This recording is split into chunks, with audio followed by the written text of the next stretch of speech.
3000 ans, la médecine traditionnelle chinoise intrigue et fascine. Tournée vers le bien-être et la prévention, elle est avant tout un art de vivre dont les pratiques ancestrales se modernisent et séduisent bien au-delà de ses frontières natales. À l'origine de ce succès, sa philosophie. La santé est vue en un seul ensemble où le corps et l'esprit sont indissociables. Voyage au cœur de la Chine éternelle, à la découverte d'une médecine qui a tout à nous apprendre.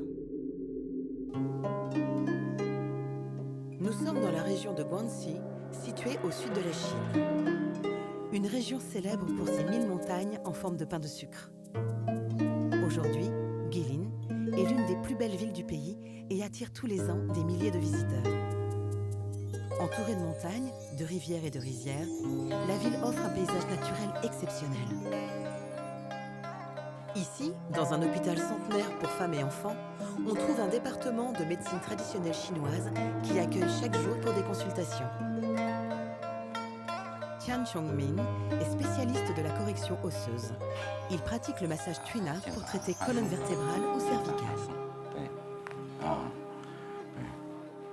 引起头晕的原因很多嘞，但是唯一的那个颈椎引起头晕的话呢，它有个特点就是体位改变，它头晕加重。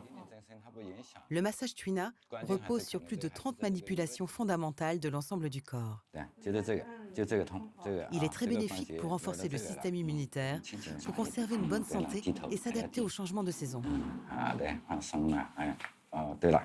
il fait froid, certaines douleurs chroniques peuvent s'aggraver un peu.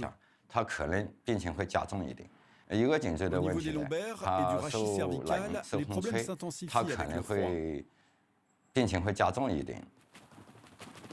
Les enfants sont particulièrement sensibles à l'hiver.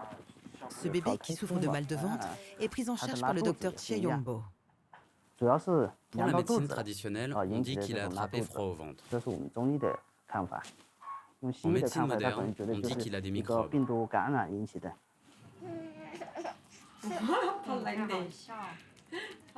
Notre médecine est étroitement liée aux conditions météorologiques. Au printemps et en été, on renforce le yang. À l'automne et en hiver, on renforce le yin.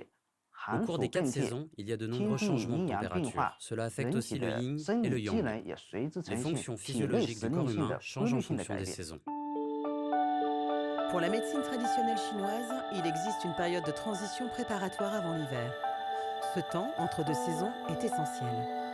Consacré à la prévention, ils permettent avant tout de rester en bonne santé. Après le solstice d'hiver, vient le temps du traitement du San Shutan, qui nous permet d'être plus résistants aux maladies respiratoires et à certaines maladies digestives. Le San Shutan s'applique pendant 3 périodes de 9 jours, après le solstice d'hiver, selon notre calendrier de 24 périodes solaires. En cette période de grand froid, le yin est au plus fort de l'année. En revanche, le yang est au plus faible et cela peut provoquer de nombreuses maladies. Pendant la période du Sanjuti, on utilise des médicaments traditionnels pour améliorer le yang, comme les graines de moutarde blanche, l'astragale ou encore la cannelle. Après les avoir mélangés, on les applique pour stimuler les points d'acupuncture liés à la maladie, ceci pour extraire le mal et rééquilibrer le yin et le yang. Cela renforce aussi les anticorps. Les patchs qui seront posés sur les patients pendant 1 heure stimulent les points d'acupuncture. Ils sont confectionnés chaque jour par Che Yongbo et son équipe avec les mêmes ingrédients dont le dosage varie en fonction de la rudesse de l'hiver.